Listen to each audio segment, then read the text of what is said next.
So we are reading Aghora, the left hand of God. We are in chapter 3, page number 86 of the book and page number 46 of the PDF. Death and the Smashan. If you know about birth, you know about death, and vice versa. The best place to learn about death is the Smashan. The Smashan is the true temple, the place of eternal reality. When you go into an ordinary temple, you go to ask for some benefit. And if you see a pretty girl or a handsome man there in the temple, you will forget about the deity and start thinking about how to get hold of that attractive but very impermanent human body. In the smashan, though, all you know is sadness and tears. If a man sees a woman, he has to think, yes, she will die and be burned or buried like everyone else. So this is called Samshan Vairagya. Viragya. Okay. When you go to the burning ghat, you feel that, okay, this is the ultimate and everyone has to come here. So what are we running for? What are we running after all these material things? It has no value.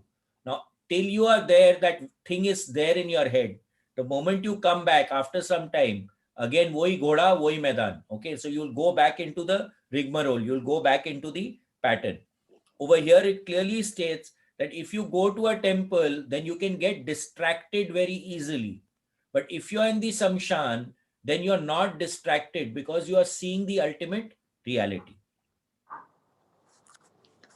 When you go to live in the smashan, you first lose repugnance as you get used to living among corpses and bones and all sorts of other filthy things. After repugnance goes, fear goes, because when you know what a thing is, you are no longer afraid of it. You learn about death and it can scare you no longer. After fear goes, shame goes, because you are no longer afraid to walk about nude or to do what must be done there. You care for nothing there. Little by little, all the eight snares disappear. So, what is happening? The moment something becomes a known, you stop fearing it. We saw this in the magical child also. When a child, the matrix is, right? First matrix is the mother. So when a child is with the mother, he'll go a little bit away from the mother and then always look back and see whether the mother is there or not. Then take a few more steps and then run back to the mother. So the mother is the known entity. That walk that the child is taking to that other particular spot or to the other thing is the unknown entity. Now as he keeps going to that spot and keeps going to that spot, keeps going to that spot, now that spot or that thing also becomes known. So the child is no longer fearful of that thing because it becomes a known, it is no longer unknown. So like that, when we are in the shamshan, we are seeing death all the time. So our fear of the corpse, our fear of the death over there starts to diminish. It's like any doctor, right? When you take a patient to the hospital, you are very concerned कि ये क्या हुआ, वो क्या हुआ, ऐसे क्या हुआ, ये क्या हुआ. But the doctors over there seem unconcerned. Why? Because it has become a known for them. It is their everyday job. So when they are doing that job every day, naturally they are not so concerned and bothered about a patient as you will be about the patient because you are not seeing it every day. Okay, so this is what he's saying over here. And then he says after the fear goes, the shame goes, because now you're no longer shameful about it. Now let us say you go to a nudist beach. The first time you go, you'll be very, very conscious about undressing and all that. After some time, what happens? Now it becomes normal for you, right? So after you do something a lot many times, it becomes normal, it becomes a known. So you stop feeling shameful about it, and then you can do whatever you need to do in that space. So the eight snarls which he said, which is there in the last paragraph, in the last thing, yeah, he says lust, anger, greed, delusion, envy, shame, fear, and disgust. all of these will get cut off, because now you're living in a disgusting place. So disgust will go, fear as it is goes, shame goes. Over there in the samshan, there is nothing to be jealous of and envious of. There is no delusion, because you know this is the ultimate end. There is no greed, because there's nothing to acquire over there, because everything is finished.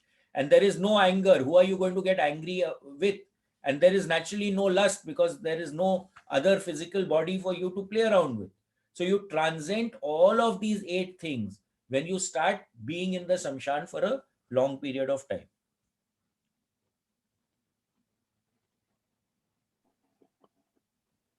Most people go to the smashan for only a day. For the next week or so, they will have no taste for the things of the world.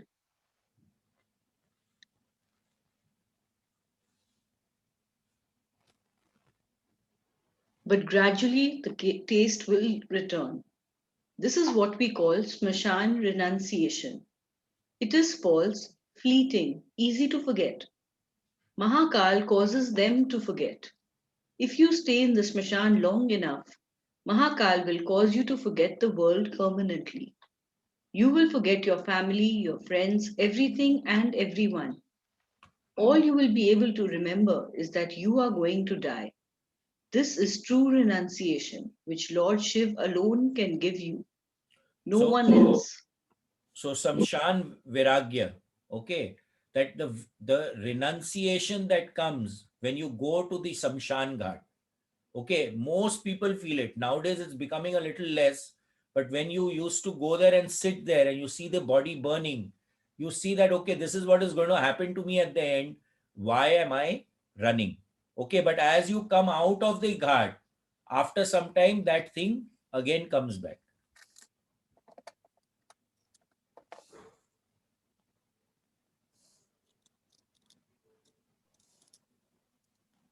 One day, when I was sitting in the Banganga Smashan in Bombay, I saw the state funeral for the governor of Bombay, Girija Shankar Bajpai.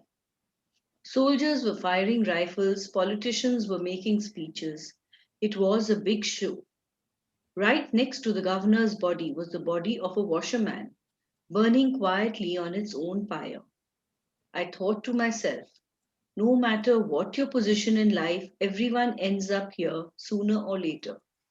Another time, I saw an old Jain sadhu on one pyre and a young child on another. Age makes no difference to Mahakal, I mused. When your time is up, you pass away. After so many experiences of death, you forget all about your life. Your renunciation is complete. So again, at that point, it really doesn't matter who you are.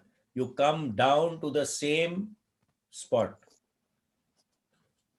The Smashan is called Sheher-e-Khamosh, the city of silence. No one goes there to sing or dance or laugh or enjoy themselves. No one goes there without being forced to do so. And all those who do go there cry for their loved ones who have left their bodies. Everyone cries except the corpses. They laugh because at last they have been set free from their earthly shackles. Many people are terribly surprised to discover they have died. It's not unusual. Suppose you had been at work doing what you like best and you had a heart attack and died. Your mind would still be engaged in your work and would take some time to disentangle itself from its worldly attachments. So what is this now? When you're not prepared for the death, right? you're not you're not familiar with the pathway of after you die what happens. Then it can come as a shock. And when it comes as a shock, basically in the Monroe principle, these people get stuck in 23. Now, in the beginning, it has been told that when a person passes away, it takes about 24 hours on an average for the body or the energy to disconnect from the spirit to disconnect from the body. So there is still some kind of life available in the body, normally up to 24 hours. But if the soul knows the pathway, they can leave faster. As we discussed, there are the 10 exit points. So where you are exiting from, also makes a difference, right? Now you do not know that you've passed away, you will start hanging around the body.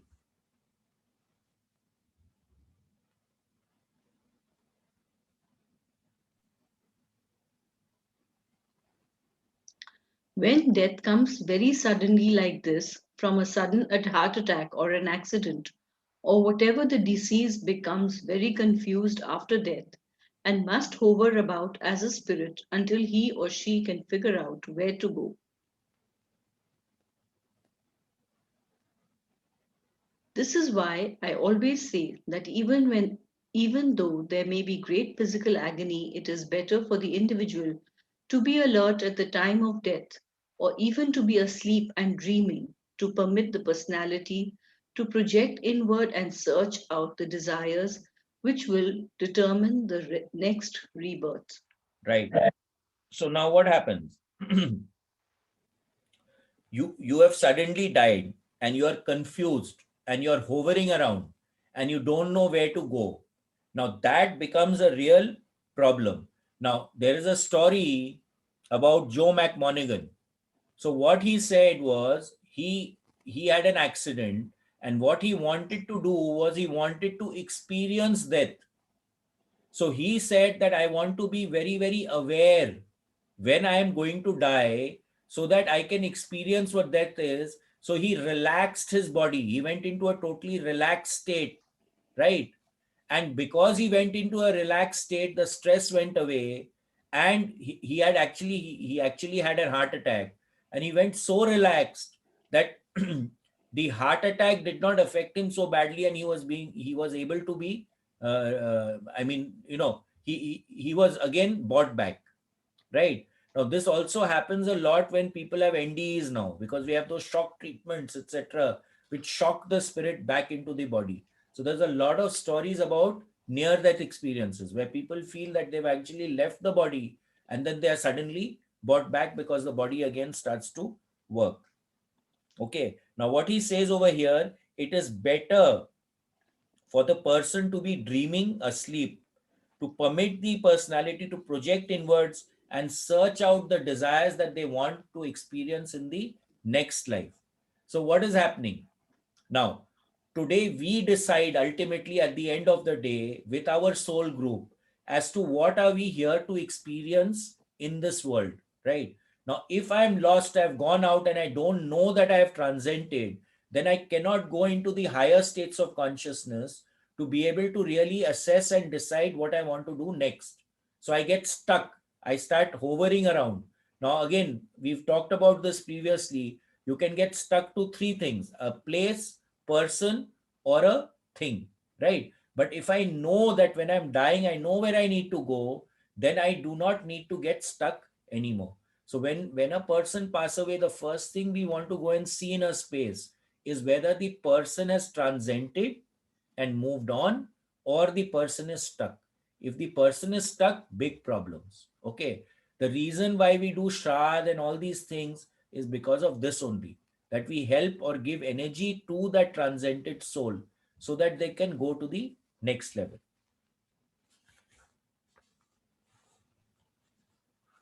My mother was well aware of her impending death. My father had many weeks to prepare for his. But for most people, even the act of dying is full of terrifying uncertainty. Now, this becomes important. If I know what death is all about, if I am prepared for it, if I have a forbearing that yes, I'm going to pass away, then I'm prepared for it. Okay. Now, what happens in the Monroe process is that when Nancy was going to pass away, a series was developed by in conjunction with Elizabeth Ross Kubler. You can Google Elizabeth Ross Kubler. She was one of the foremost researchers on death and dying, and she's written a number of books on death and dying. What are the stages when a person dies? There are five stages. You say, "Why me?" Denial. Then you go into anger. Then you go into begging, and then ultimately you come into acceptance. So the stages are very well set out by her. A series was developed. It is called the Going Home series, where there are actually 15 CDs in that set, where they have basic meditations for the person who is going to transcend, and also for the person who's giving the care to that person, so that they know that when they transcend, what are they going to experience. Basically, it takes you into focus 27, so that you know that when you transcend focus 21, you'll go into 23, then you'll go into 24. What is 25, 26?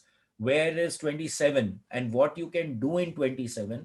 So what that does is it prepares you for that full transition. So there is no uncertainty. There is no fear left of when you transcend what happens.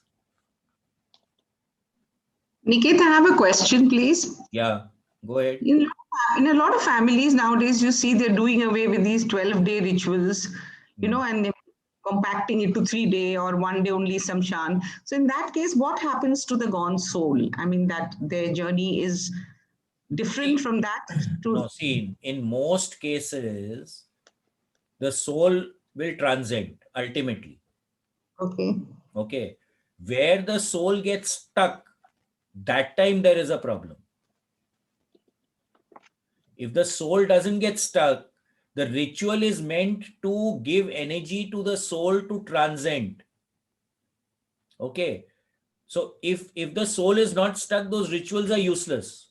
okay, But if the soul is stuck, then those rituals are very, very useful. So understanding whether the soul is stuck or not becomes the essence of the matter. Are you understanding? yeah, yeah. That is the basic game that we need to play in this matter. I'll How do share you know I will share whether an soul? experience with you. So I'd gone to this factory and I told them that there's something here, get a Bhagavad Saptah done. And for some reason those people didn't do it. After a few months, I got a call. There were, I think, 7 or 8 people sleeping inside that same room. And what happened was, and they had actually started complaining, someone comes and sits on my chest and this and that. All that stuff was going on. And what happened was they found that 6 or 7 of them were off, and only one guy, and he had gone psychotic, he had lost it. So at times when these fields are there, they can really cause a lot of issues also. I have seen that if that transition doesn't take place, because the spirit is attempting to communicate, right? And that communication is beyond our spectrum. Now we can only observe so much. We were talking about that in the fringe also. Now those entities which have left the body have gone into this spectrum, right? So now they can't communicate with us because it is beyond our spectrum, Right. and they feel they can communicate because it is within our spectrum, is within their spectrum. So, Now they start getting bugged that why aren't you listening to me? Are you understanding? And yes. then that is where the problem starts to magnify. So the understanding of these states of consciousness, like today, I'll tell you, many of the older ladies I know in the Marwadi houses, they used to already prepare their their they used to prepare a toolbox, that when they die, everything is prepared for them. Hmm. You understand? उसको क्या तो बोलते थे शिवंगा, क्या बोलते थे उसको? They used to prepare the peti, all the things required during the कर्म क्रिया और कर्म कांड का सब चीज वो लोग रेडी करके रखते थे, so that at when they pass away, nothing is required, everything is already available. Okay. This was also the Bhaiya, reason of what? but Bhaiya, how can you know if somebody is having a problem, if they've not transcended or not? You have to increase your bandwidth.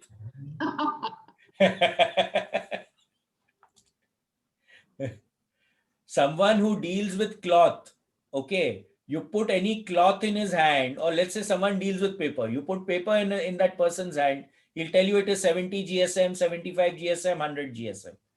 If it is put in my hand, I will not be able to say. So like that, we need to learn about these things. Basically, that's the game. Okay. And this was also the reason of Vanprasth, where you were preparing to transcend. Frozen. Hmm. You understand? You were preparing to transcend. You started getting detached. What is the Gita talking about? Detachment, detachment, detachment. If you are attached today, what can you be attached to when you are in this world? If Three you things. become a spirit, you can be attached to three things: place, person, or thing. Right? Now all these are material things. The Okay. moment we detach from material things, then what is there left over here to attach with? You transcend, because there's nothing holding you back. Are you getting what I'm saying now? Yeah. Okay.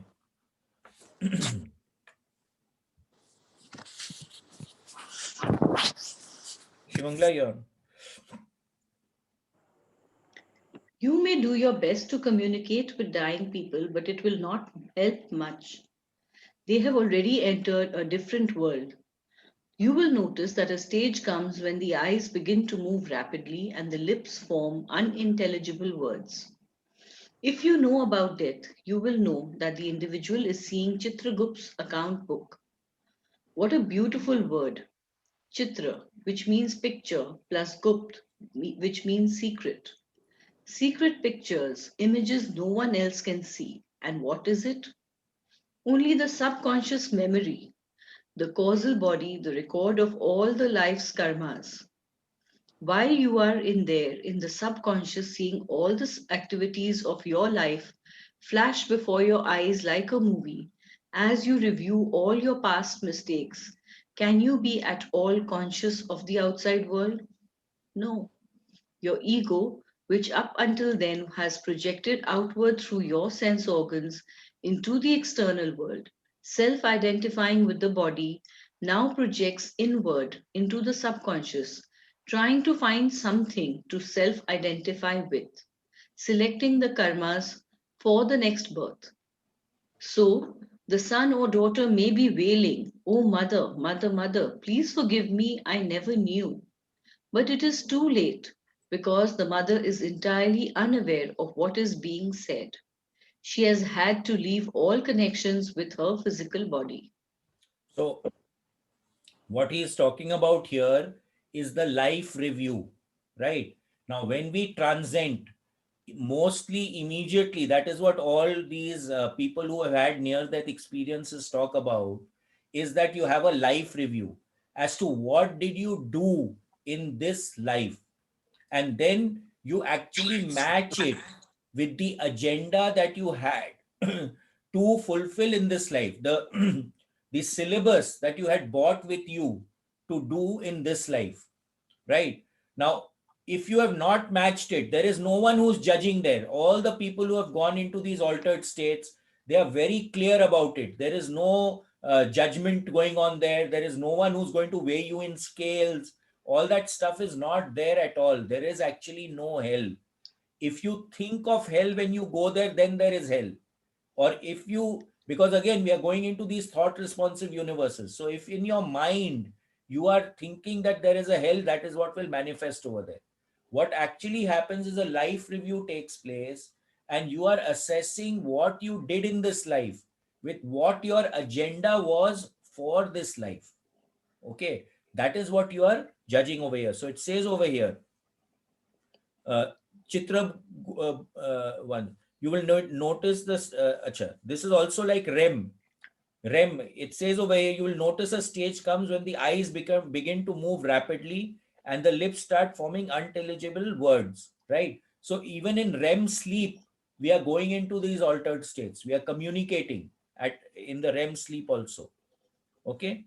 Now, so it says only the subconscious memory, the causal body record of the all the life's karmas. That means all the actions that you have taken in this particular life. Okay. While you are in the subconscious, seeing all the activities of your life flash before your eyes like a movie, you will review all your past mistakes. So basically, what is happening?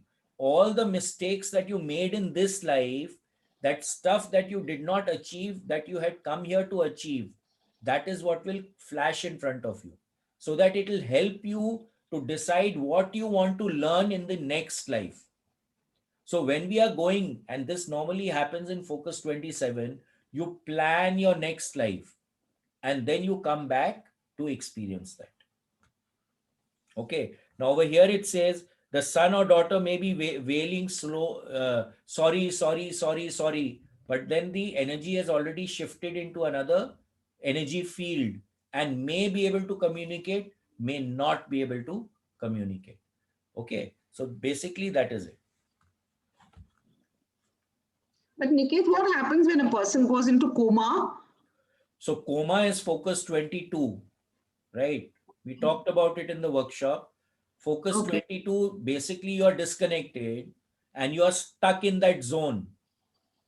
So you're neither here nor there. You're stuck in the middle. So Okay. you're like you're in no man's land. You're not there nor here. Where do you feel pain? In coma. I don't know. I've not experienced it, so I No, I can't. don't mean. I just thought that if that says that if you have the sensation of pain and all that. That's a good one. I have no idea. Hmm. No, I but I would like seriously to have say no. one thing. My father was in coma in the ICU for 3 days, and we used to give him dikshas. So this person, whenever she would go to give Anupama would go to give diksha to him, his body would start tremor, would go into a tremor. So the doctors would always tell us that we don't know what you're doing, but keep doing what you're doing, because from their end they couldn't do anything. But even in the coma state, he was Huh. receiving the energy which was being given to him. It's possible. Okay. The body to react to energy. It's Okay. absolutely possible.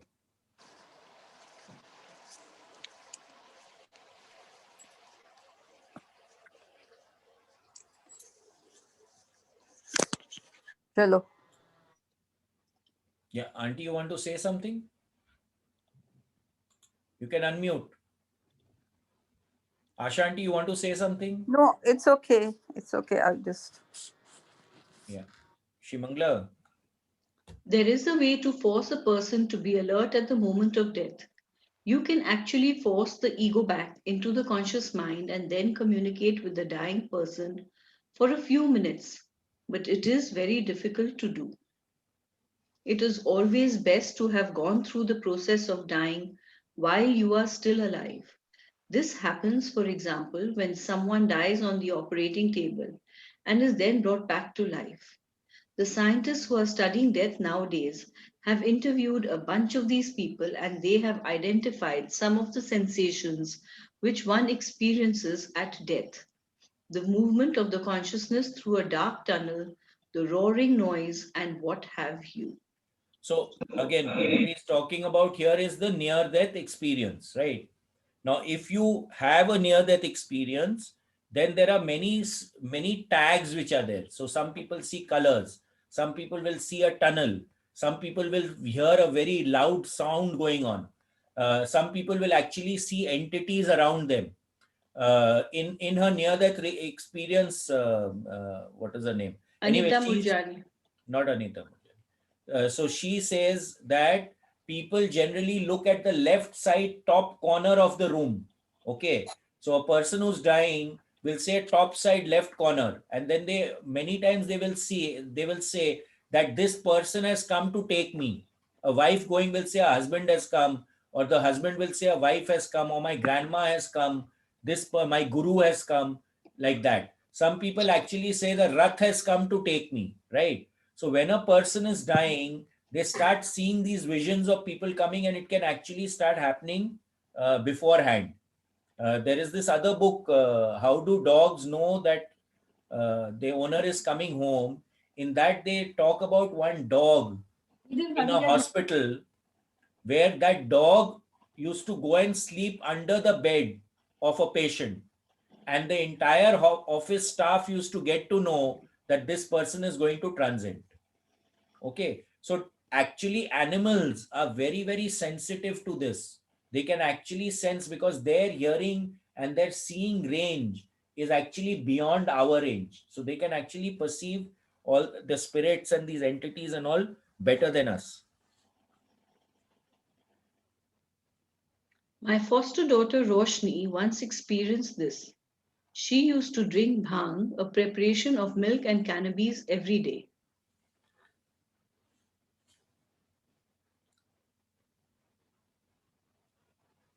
One day, I was in a queer mood and I gave her the bhang personally. She drank it, sat down in the armchair, and closed her eyes.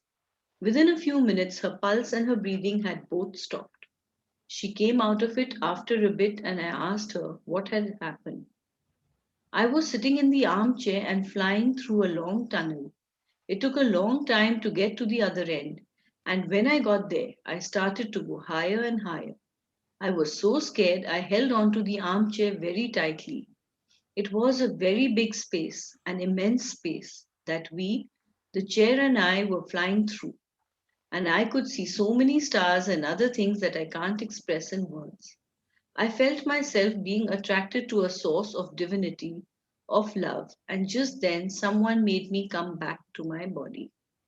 So, what happened over here? One day I was in a queer mood, right? So he was holding that drink. So naturally, by holding that drink, he was able to charge that drink. And when his daughter had that drink, she had the charged drink and it hit her harder than what normally it would have hit her. And then she went through a near that kind of an experience. And then she was told to come back. There's another book about this lady who got blasted off in Iraq. She was a contractor to the army and she got blasted off. And she also talks about the same thing where she went and there was a council of white, very big white people over there.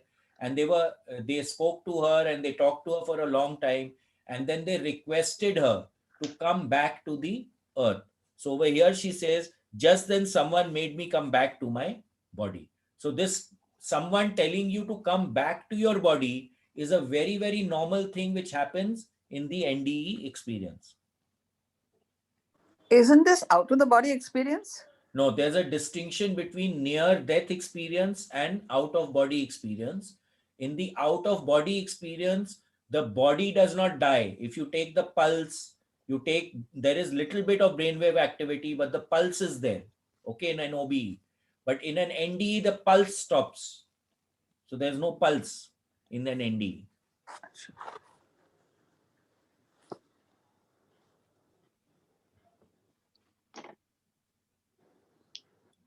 So also, what happens is that once a person has experienced a near-death experience, a lot of changes in their character, what is important to them and what is not important to them, many times takes a turn. Because when you've experienced that expanded state, then you realize that the stuff that you're normally running after is actually no longer important, right? So a lot of changes in characteristics also take place in a person's character or who has had a near death experience.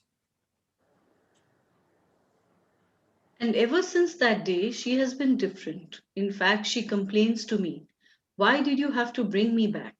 It was just like death, and now she knows what it will be like to die, just as those other people who have already experienced death know. And all of them will be much better prepared for death than the ordinary person. And their deaths will be much easier and better because they know there is nothing to fear. Death is not to be feared, birth is to be feared." So, the moment the process of death becomes a known, now you have no fear of it. So, a person who has had a near death experience naturally is more prepared for the death process than a person who does not know the death process. Plus, when we are in that expanded state, we are we have much more information, we have much more knowledge, we have access to much more wellness than when we come here. This is a difficult classroom, and it is said that people who have visited this classroom, when they go back, they have a certain tag, they have a reverence over there because that person or that soul has been through this particular experience. So this is a very challenging experience that we have taken on ourselves to actually experience. So he says over here, birth is what is to be feared because we are taking a challenge by being born over here. Today in our Gita class, the same thing came that death is to be not to be feared and birth is to be feared, because it said that you fear it because that means you have not completed your task of going back to the Om.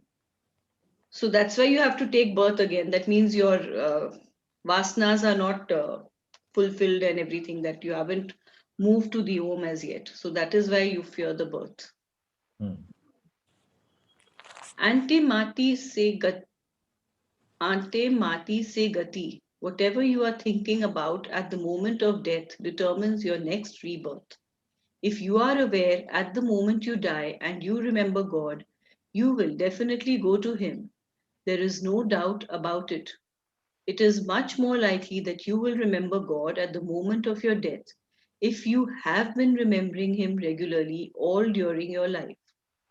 This is why you must lose yourself in love for your deity so that you'll die with his or her name on your lips.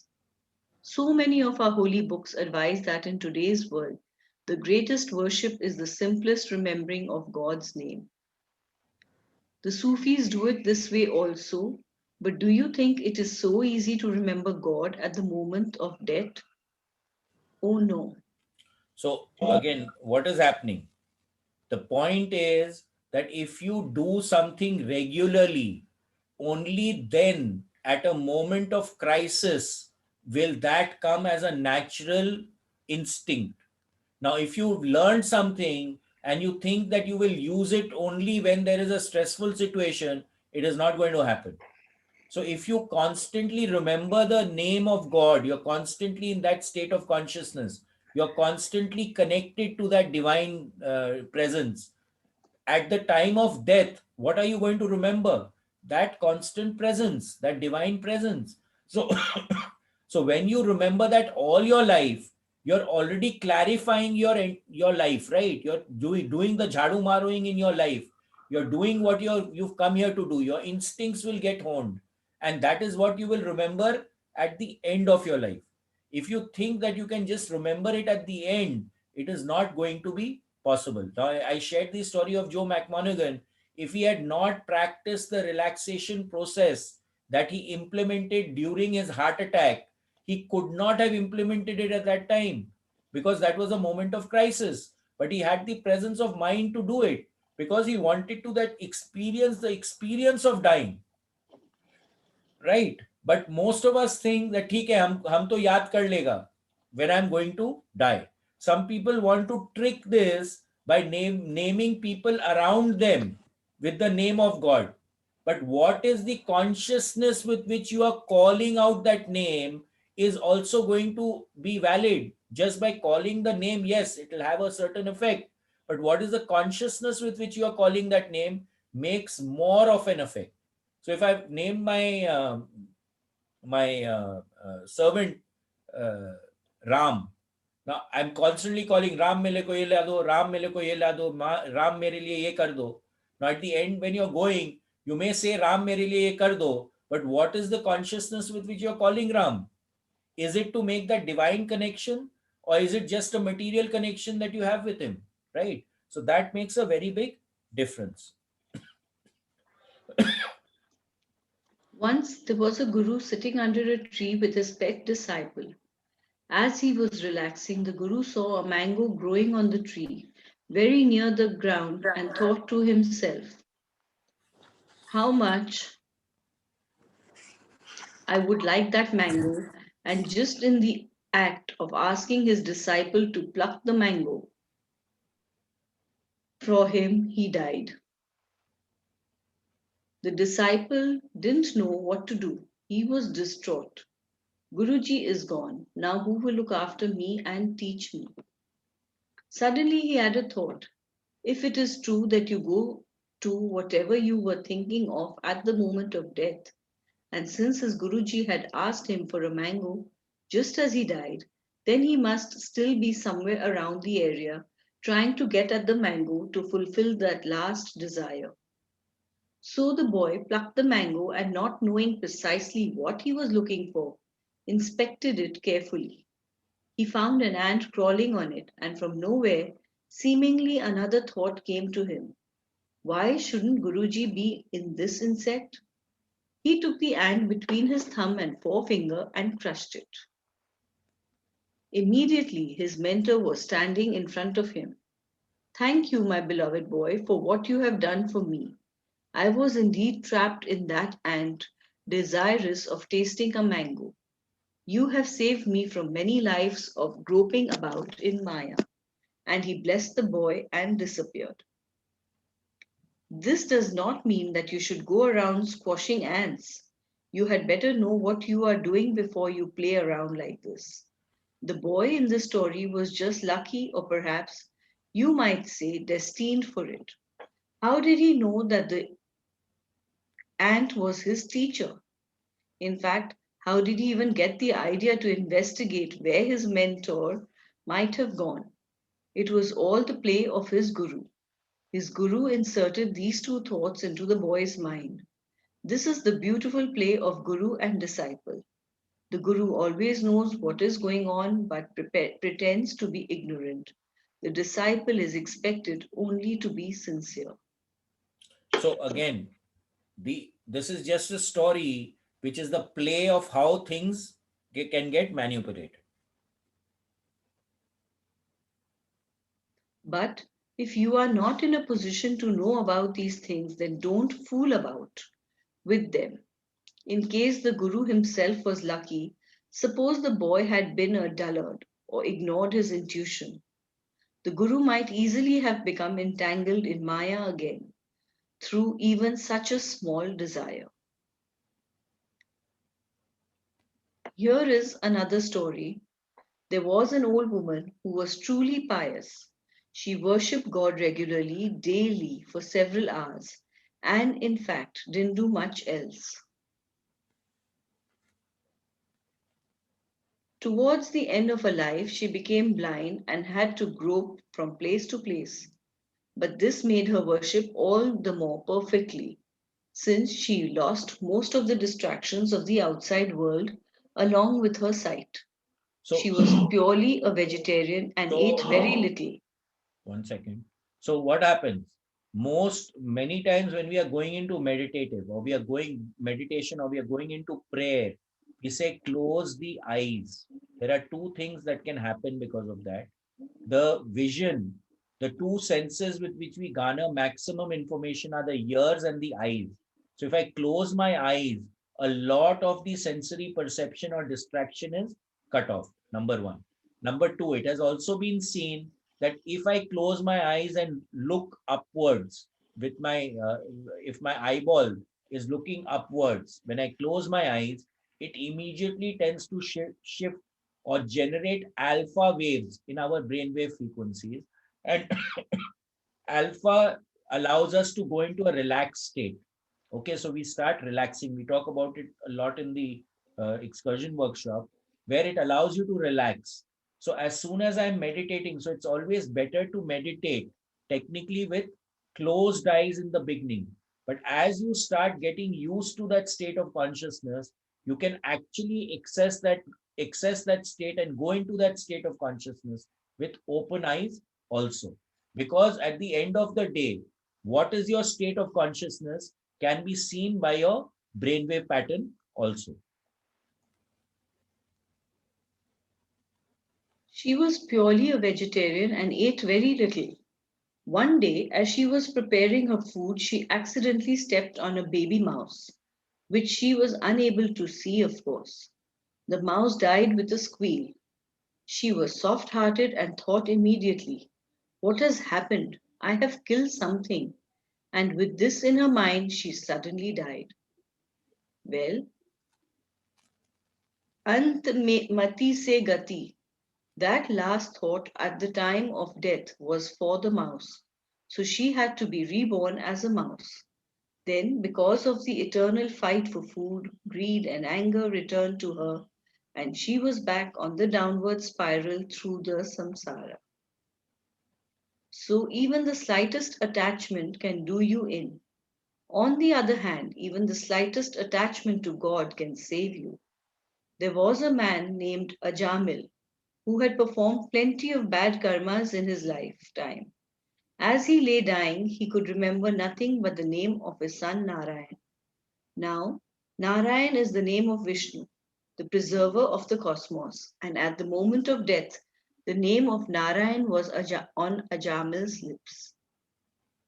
Two demons came to drag his soul down into hell so that he could atone for some of his karmas, but an angel stopped them and said, "How dare you try to carry this man away? Don't you know he died with the name of Narayana on his lips?" The demons laughed and said, "Oh, sure, he was calling his son. Is that devotion?" The fact is, he remembered Narayan, who exists in every human anyway. "He is coming with me," said the angel, and Ajamil did get into heaven.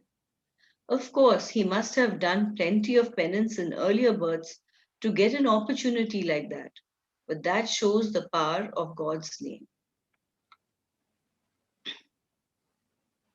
Almost no one knows the time of their death, but thanks to Mahakal, I can know everything about how my friends will die, when they are due to die, how death will occur, how many people will be present to witness it, under what conditions the death will occur. Since now I have a special relationship with Mahakal, sometimes he can be induced to show his magnanimity to them. Suppose someone's destiny mentions a lingering death after an accident. Mahakal can arrange to finish that person off immediately at the time of the accident. No suffering. You So cannot outwit Mahakal. So again, what is happening here? He has gone into an expanded state of consciousness, which makes stuff which is normally not available to us available to him.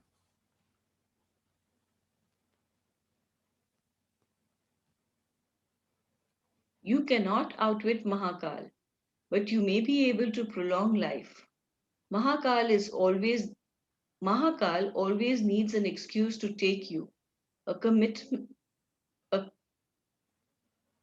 concomitant cause. If you avoid the specific situation which is fated to cause your death, you can go on, but very few can avoid it. Mahakal's effect on the mind is just too intense. Just recently, one of my friends decided to go to Talegaon, a town near Pune, on a holiday. I told him, "The next fortnight is extremely crucial for you. Don't leave Bombay if you value your life." But he insisted upon going. When he got to the railway station, the lines were blocked and no trains were moving. Instead of interpreting it as a bad omen and going home, he and his wife sat on the platform and waited several hours until they could get a train. They went to Talegaon, and a few days later he died.